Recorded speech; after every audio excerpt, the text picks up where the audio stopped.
Programang ito ay rated SPG. Striktong patnubay at gabay ng magulang ang kailangan. Maaaring may masiselang tema, lengguwahe, karahasan, sexual, horror o droga na hindi angkop sa mga bata.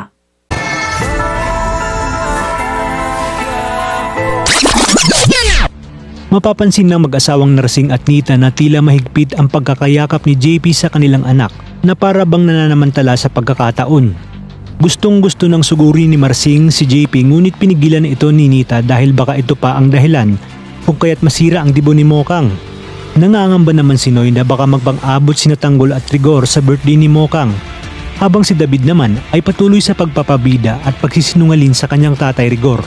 Pinausap ni Mokang ang kanyang inay at itay at dito sinabi ni Mokang na nabibwisit na siya dahil sa likot ng kamay ni JP at kung may paraan lamang para mapalitan ito para hindi na siya maging escort ay ginawa niya na.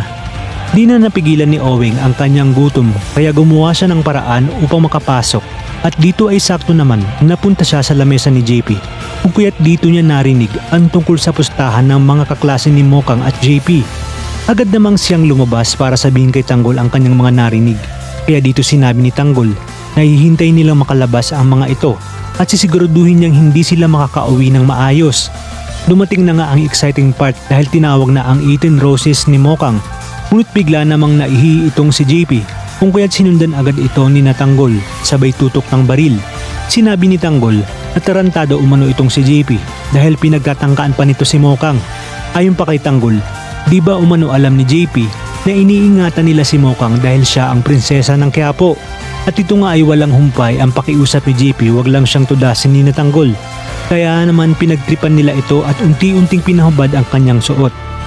Para nga di masira ang gabi ni Mokang ay isinabay nila ang pagputok ng kanilang baril sa fireworks na inihanda ni Edwin.